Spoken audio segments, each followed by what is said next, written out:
Olá, nós estamos mais uma vez aqui no programa Cosmoteoria e hoje nós vamos falar sobre o tema: você sabe defender a sua fé diante dos desafios todos que a gente tem nesta atualidade? Então nós vamos falar sobre apologética e eu tenho um convidado muito especial, também colega lá no Seminário Presbiteriano Brasil Central. Depois da vinheta, a gente entra aqui e eu te apresento o nosso convidado de hoje.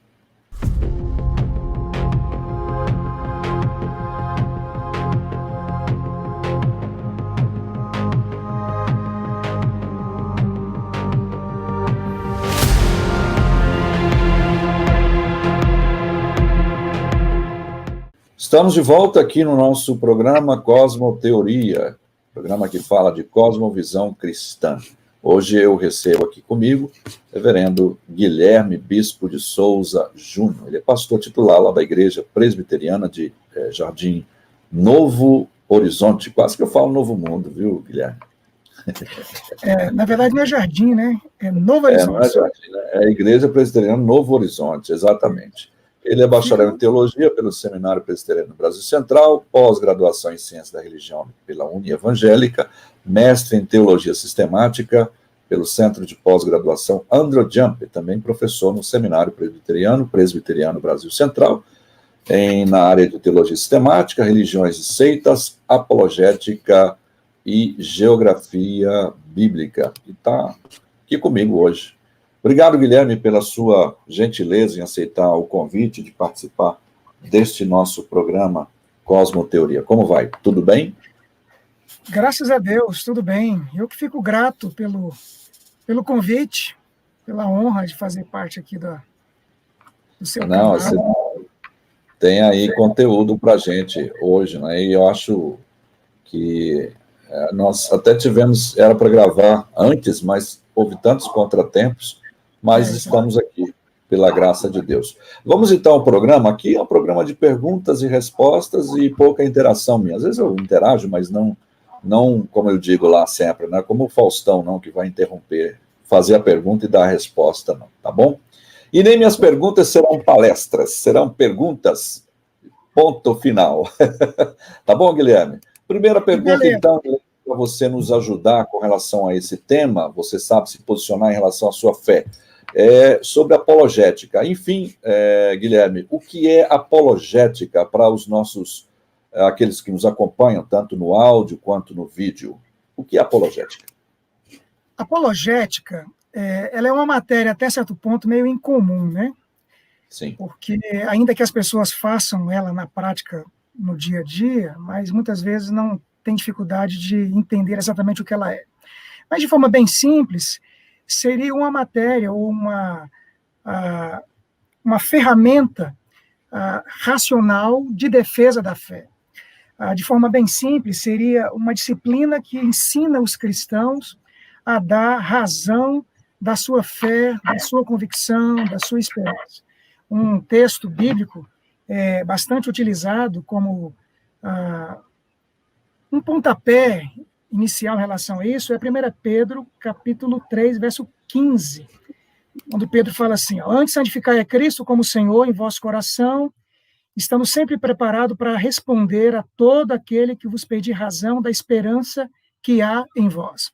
Então, a apologética, de um modo geral, seria exatamente esta ferramenta, essa disciplina que nos ensina a dar razão da nossa fé. Só que de maneira um pouco mais racional, ou de outra forma um pouco mais organizada, né? Ou seja, a gente parte do pressuposto que a fé, ela não é um salto no escuro, né? A fé, ela é racional, ela tem uma lógica. Nós partimos de um pressuposto, que é a Escritura, então devemos dar razão para isso. É isso que a gente estava ouvindo agora, pensando sobre isso, né? Que, se a apologética é uma questão mais racional, né? Então parece ser uma coisa assim, alguns podem dizer, e desde quando a fé é racional, né? Na verdade, de certa forma, desde sempre.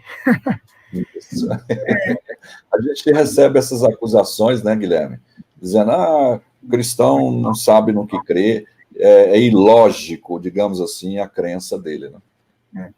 As pessoas confundem o fato que a Bíblia trata de elementos, por exemplo, que envolvem milagres, eventos gloriosos, e às vezes, por causa disto, querem fugir de um princípio que é racional. A Bíblia ela é feita, escrita, numa perspectiva, por exemplo, lógica. Vou dar um exemplo. Quando Deus disse para Abraão que ele saísse da sua terra e fosse para uma terra que ele ia mostrar, ele não foi um salto no escuro, ele partiu a partir de uma convicção, de uma palavra, no caso, a palavra de Deus. Então, a apologética, ela é, portanto, essa disciplina que nos habilita a defender aquilo que a gente acredita, ela nos habilita, por exemplo, usar de argumentos para convencer o outro, e também como uma ferramenta que nos traz evidências e provas daquilo que a gente acredita. Vou citar um outro exemplo. Talvez aqui eu confunda a data, mas é mais ou menos dessa forma. Tem um personagem do Império Assírio chamado Sargão, conhecido como Sargão II. Provavelmente até por 1789, não havia registro desse indivíduo, a não ser na escritura, até que a arqueologia descobriu que, de fato, Sargão era um personagem histórico. Antes disto, todos aqueles que acreditavam continuavam acreditando, porque partiu de um pressuposto fundamental de que a escritura é verdade, de que a escritura é a palavra de Deus. Mesmo que depois a arqueologia tenha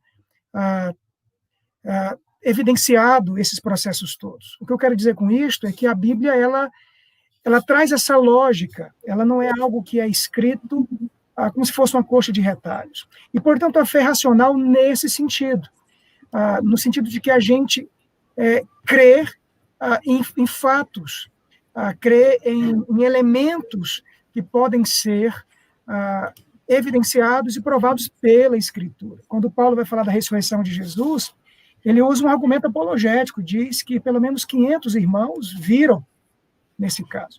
Então, a apologética, de modo simples, é isto. É usar, por exemplo, das ferramentas e dessa disciplina para evidenciar e para dar razão da nossa fé. Quando somos acusados de sermos ignorantes ou de acreditarmos uma coisa que não tem sentido, portanto, a gente tem evidências, né, pela Escritura, e a apologética é exatamente essa ferramenta que temos, né, para dar razão da nossa fé. Tá, ainda que você tenha falado um pouco sobre essa questão aqui, Guilherme, deixe-me perguntar para você o seguinte, qual que é a necessidade, por exemplo, vamos pensar, a apologética, alguém pode dizer assim, essa é uma tarefa mais para o pastor, para quem fez um seminário, não é? É uma situação, a pessoa nem sei o que é isso, apolo o quê, né? É para passar no pão, como é que é? Mas qual é a necessidade da gente entender isso? Qual a necessidade da apologética para o crente? Não vou chamar crente comum, porque todos nós somos iguais, não existe essa questão de crente comum, enfim. Mas, assim, para todos os irmãos, mesmo aqueles que não têm uma formação teológica, como pastor, seminarista, qual que é a necessidade da apologética para a igreja em si? Olha, são inúmeras. E como eu disse lá atrás, a gente acaba fazendo isso, né? Mesmo não sendo treinado, a igreja acaba fazendo, os pastores acabam fazendo. O tempo que a gente vive é um tempo extremamente antirreligioso. Há uma distinção que se faz entre dois termos, apologética e polêmica. Polêmica, ela é normalmente usada para referir-se a defesas que você faz da sua fé em relação a outros irmãos, mas que está dentro do mesmo corpo. Talvez na década de 70, na década de 80, nos movimentos do neopentecostalismo que vieram muito fortemente, esse tipo de apologética, polêmica, foi bastante utilizada por pastores, por igreja, defendendo a fé, nesse sentido, no nosso caso, por exemplo, a fé reformada. Isso não quer dizer que isso não haja espaço. É claro que há espaço para essa polêmica, para esse tipo de apologética. Mas, nas últimas décadas agora, com um aumento, por exemplo, do movimento do ateísmo, ou do neo-ateísmo, do neopaganismo, há hoje claramente um confronto em relação à religiosidade. Há um livro famoso, que foi escrito por aquele inglês, né, Richard Dawkins, quando ele diz Deus, um delírio. Aquele livro ficou muito popular, vendeu igual água, ainda que os argumentos dele são muito mais contra a religião do que argumentos de fato de que Deus não existe, mas isso evidencia um momento da nossa história onde, de modo especial, nas universidades, já no ensino médio, os nossos jovens são confrontados com um elemento bastante antirreligioso. Então, ela é útil nesse sentido de trazer ferramentas mais aguçadas, mais preparadas, para trazer respostas em relação a esse movimento antirreligioso. É claro que a apologética também, ela serve também como um instrumento de pregação, de anúncio do evangelho. Ao mesmo tempo que ela é instrumento de conversão, ela pode também ser um instrumento de condenação, assim como a pregação típica ela é. Também, um outro aspecto é que há vários indivíduos que, normalmente, eles não serão convencidos apenas eu dizendo Jesus te ama, Jesus é a resposta.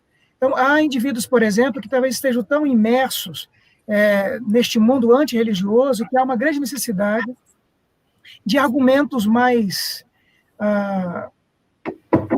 fundos em relação a isso, né, substanciais. Portanto, ela é útil nesse caso. O tempo que a gente vive é um tempo da apologética, eu penso.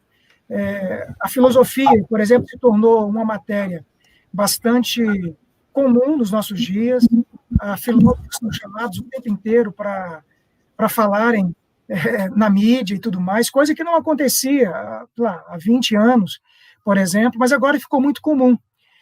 E nesse caso específico, o pensamento se tornou bastante comum e é natural que haja um movimento muito antirreligioso, e a gente precisa se preparar para isso.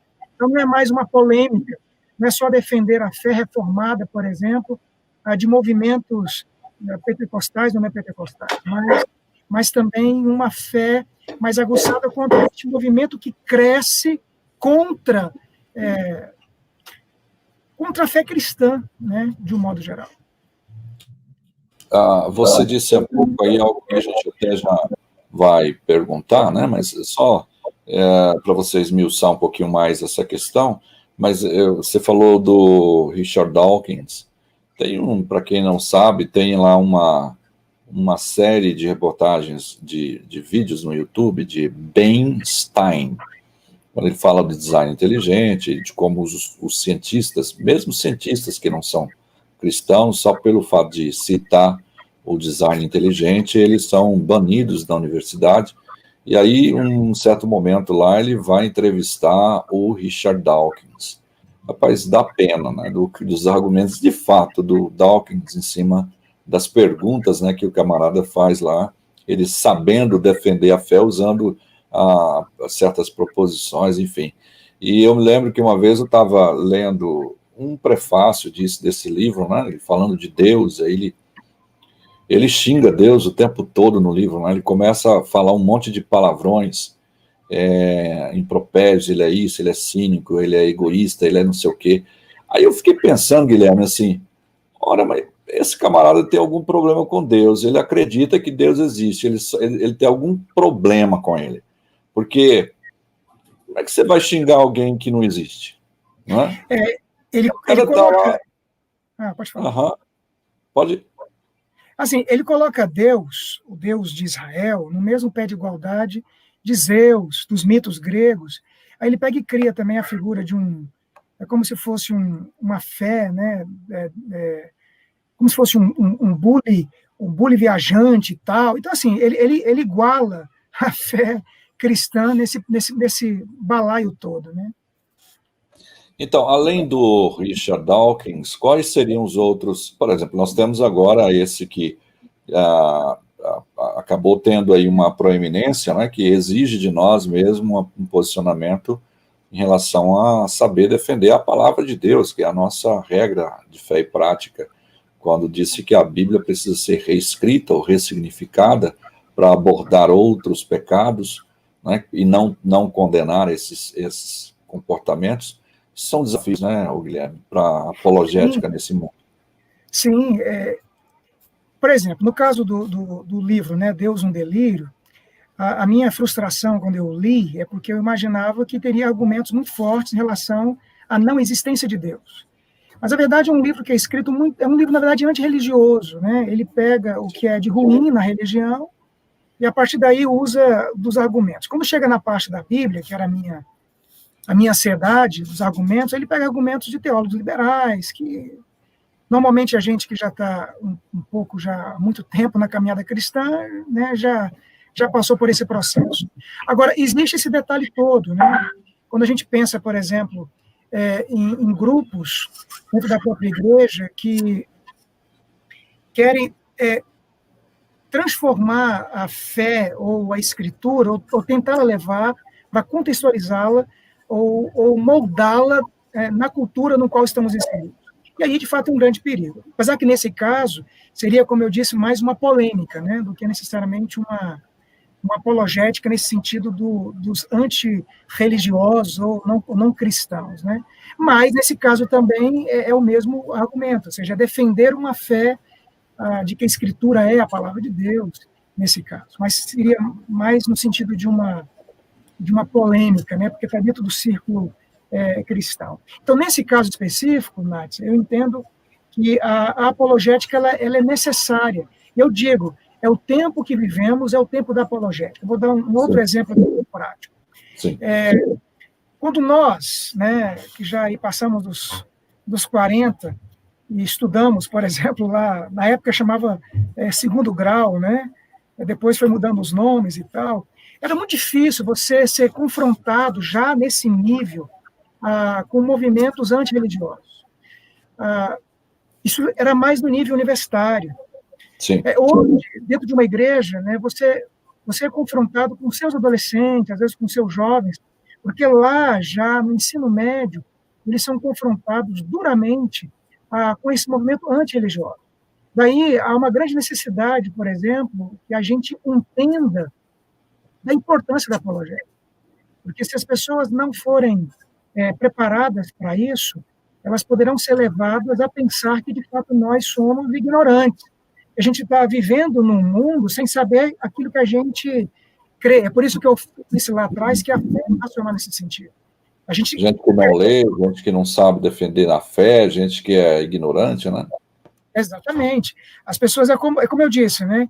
Richard Dawkins, por exemplo, quando ele compara a fé cristã a Zeus, é de uma ignorância profunda quanto ao que é a fé cristã, os conceitos teológicos que a gente tanto aborda.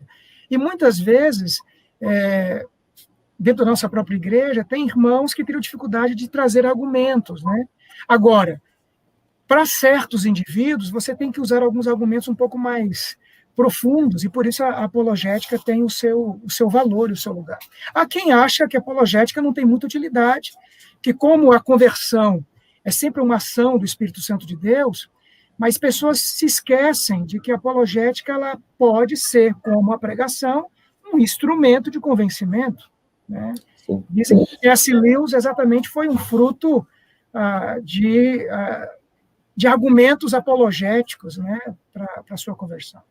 Eu até escrevi num livrinho pequenininho, que eu tenho uma série, falando sobre isso, que alguém disse, né, eu nem sei exatamente aonde, tanto que eu citei, foi ouvir, não sei quem foi, mas dizendo que dificilmente alguém com seus 30, 40 anos vai sair da igreja, né? Já está fundamentado e tudo, mas ele argumenta que os jovens, adolescentes, estão deixando as igrejas de um domingo para o outro, exatamente pela inabilidade de saber defender a sua fé nos círculos acadêmicos, né? Hoje a gente os meninos vão muito cedo para a faculdade, e sem muito preparo. Como é que a igreja pode, assim, na prática, Guilherme, assim como pastor, quais seriam os conselhos que você daria para outra igreja, pastor, alguém que está nos ouvindo aqui, para dar sugestões para a sua igreja, para dizer, olha, precisamos tratar disso, eu estou perdendo meu filho para o professor de biologia, né, nas ideologias dele lá, ateístas, ou, enfim. Como é que a gente podia ajudar a igreja nesse sentido, Guilherme?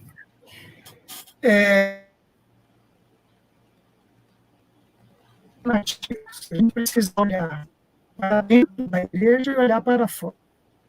Eu, em certa ocasião, uma conversa, né, que um certo autor chamado Michael Green, acho que está dando algum problema aqui, está travando para mim. Vamos lá. Está me ouvindo? Estou, deu uma travada. De agora melhorou. Vai de novo, respondendo assim. Certa ocasião, eu estava lendo um livro e o autor cita um autor inglês chamado Michael Green, que ele então dizia da importância de cuidar da igreja para que a igreja conseguisse se manter firme. Ele cita o caso na Inglaterra, da falta de cuidado que houve dentro da própria igreja, e hoje a gente é fácil perceber o nível de espiritualidade, né? Ou seja, até uma questão de números de pessoas que caíram. Então, eu entendo que existem dois fatores que a gente precisa se preocupar com a igreja. Como eu falei, um olhar para dentro, um olhar para fora. Não tem como a gente pensar em fazer apologética, em defender a fé daqueles que vêm, sem primeiro preparar aqueles que estão dentro da igreja. Sim. E eu entendo que tem dois fatores que são fundamentais. Primeiro, é uma questão básica, que é uma questão doutrinária. De um modo geral, os nossos jovens e adolescentes não são muito habilidosos quanto à questão da doutrina. Talvez pela influência de muitos movimentos, de quererem sentir muito, de querer muitas experiências, se esqueceram de um ponto fundamental, que o Deus que servimos, o Deus que a gente acredita e crê, tem conceitos claros e bem definidos. Então, a igreja, primeiro, precisa trabalhar esse aspecto doutrinário. Sim. Precisa fundamentar a crença, a verdade. E às vezes, muitos, não sei, talvez haja, né, pastores que talvez pensem em fazer com que o movimento cresça, que a igreja cresça e diminua o padrão doutrinário. A doutrina nada mais é do que o ensino, e ela reproduz aquilo que a gente acredita. Então, quando a gente fortalece a nossa comunidade, os nossos jovens e adolescentes, com bons conceitos bíblicos, com uma teologia fundamentada, com uma teologia dogmática e sistemática fundamentada, porque a sistemática ela é a espinha dorsal, que a gente traz essas convicções, já temos aí um bom caminho andado. O segundo aspecto, agora, é o olhar para fora. É preciso criar, por exemplo, eu penso, alternativas dentro da igreja para se discutir temas que esses meninos discutem, por exemplo, na universidade. Uma teoria da evolução, essas críticas que as pessoas fazem, por exemplo, à escritura, comparando os gêneros, um monte de coisa assim. Mitologias babilônicas, as comparações que fazem, né, com os supostos mitos da escritura. Então, a gente tem que levar esses dois elementos. Preparar, porque não basta trazer resposta para esses movimentos sem fundamentar as pessoas no aspecto doutrinário. Eu preciso saber naquilo que eu creio, naquilo que eu acredito. Então, a doutrina deveria ser algo bastante zelado pela pastorada, né? Ou seja, a gente precisa ensinar as pessoas e doutrinar os nossos membros. E quando eu falo doutrinar, não é apenas dizer isto ou aquilo, mas se esforçar para ser o mais profundo possível. Levar as pessoas, por exemplo, a entender que há uma lógica naquilo que a gente acredita. Mesmo em doutrinas, por exemplo, no seminário eu dou aula de cristologia, uma doutrina pesada. Mesmo tendo alguns elementos complexos, como, por exemplo, a própria duas naturezas de Cristo, a gente precisa ensinar isso à igreja. Ensinar que, de fato, Cristo é uma pessoa que tem duas naturezas, e assim por diante. Então, é preciso ensinar a igreja essas verdades. Esse é um ponto. E o outro ponto é trazer para discussões dentro da igreja temas dessa natureza, né? Ou seja, que tem sido questionado. Isso é um movimento antirreligioso que tem sido muito comum para que os nossos jovens e adolescentes se sintam preparados. É isso, boas respostas, Guilherme, porque, na verdade, a gente tem visto isso sendo negligenciado mesmo, como você falou agora há pouco.